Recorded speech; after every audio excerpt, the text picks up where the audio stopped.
All right, everyone. Now we need to discuss something that I find very humorous. I've noticed it especially on Twitter. I'm sure that it's on other sites, but I don't use Instagram and stupid stuff like that because I've got better things to do, like actually have a life.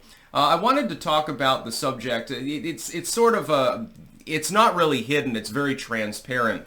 Among a lot of liberals and leftoids, of course, they're not always, there's not a full overlap, but Dem partisans in general in all of their various typologies, they're right now casting around to try to find a champion for liberal politics, for leftoidism. And it's funny, because they're like, oh, we need our own Tim Pool. Tim Pool very helpfully countered by saying, well, I mean, you had me. I was a liberal, and you people effectively told me to fuck myself, so I decided to take my toys and go home. They've done this a number of times. The left is really, really good at purity spiraling to the point where they alienate the people that could speak the most loudly for them. Rogan, for example, which they castigate as being far right, and oh my god, he's sucking Trump's dick and stuff, he's not right wing. I don't think that they quite realize it. In their echo chambers, they believe that the average person has the same life experiences as them.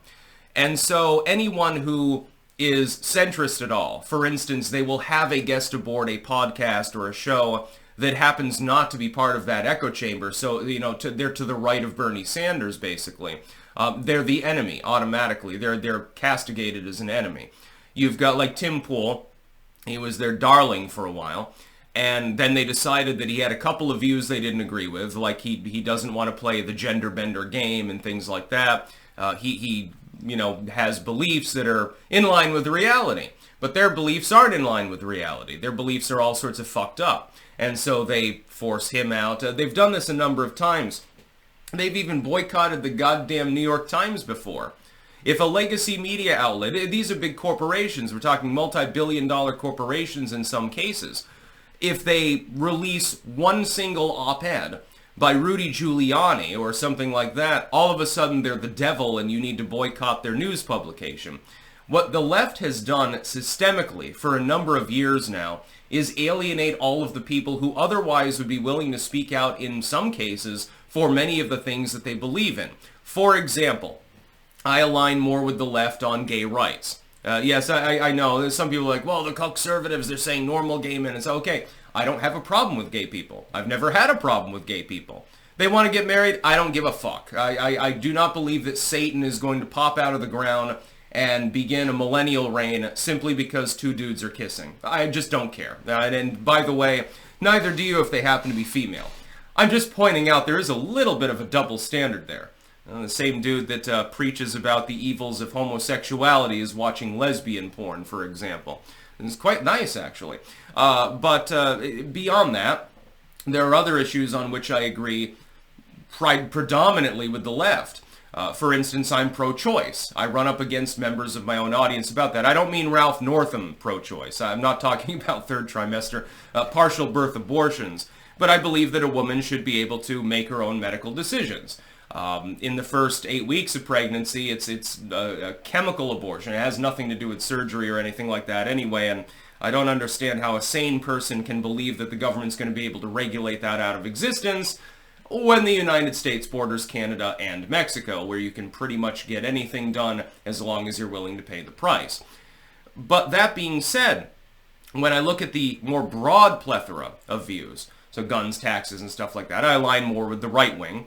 And when I look at the people that comprise these political movements, so let's say a random assortment of people that consider themselves some combination of left-wing, liberal, or democratic partisans, and then I look on the other side and I see an assortment of people that consider themselves populist, quasi-libertarian, or generic partisan Republicans or conservatives or something like that, I know which group of people I would rather live next to. I'd rather have conservative neighbors that have a cross on the front of their home than have some pink-haired freaks that are probably going to start an Antifa tea room next door to me. They are simply better people, more accepting, oddly enough, more tolerant. This is something that is a mystery, I think, and I think I speak to a lot of other creators slash influencers, I hate that term, etc. when I say this. A lot of us were more dedicatedly liberal years ago because it seemed like the liberals were the ones that wanted tolerance. They wanted to have a peaceful society. They seemed to give a shit about people. It was around the time that Obama sold out and Occupy became a thing that the left wing went completely insane, digging their own grave in the process, by the way, but they had a justification to be pissed off, and all conservatives were at the time too. And the rest has been history. The modern political dynamic is partially built by backlash against the Obama administration for not actually following through on the things that it said that it wanted to follow through on. Closing Gitmo, we're going to be, for the people instead of for the corporations and banks. Oh shit, we just spent trillions of your dollars on the corporations and banks. Bye. Fuck you. And then there was backlash. Part of it was left-wing and part of it was right-wing. The right-wing cohort mostly stabilized and is still partially in power now.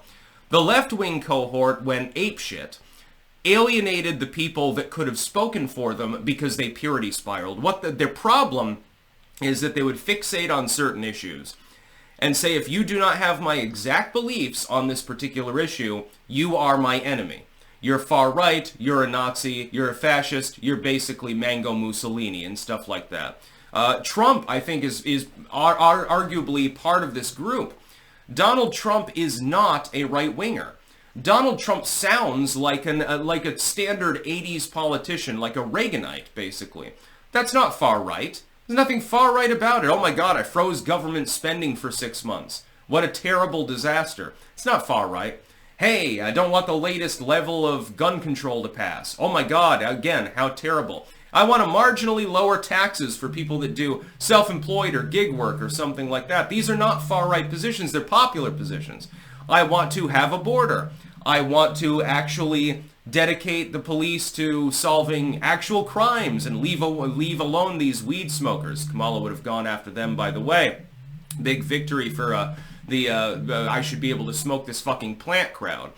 That is not a right-wing platform. Any more than I'm right-wing, any more than a lot of other people who have been called Nazis, far-right, ultra-conservatives, ultra-MAGA, and all of these other things. We're not even on the right wing politically. The only way in which you can construe us as being far-right is if you are to the left of fucking Bernie Sanders. It's you that's become extremist. And these people just don't fucking understand it. Their problem, therefore, arises where they're trying to find a standard bearer for their party.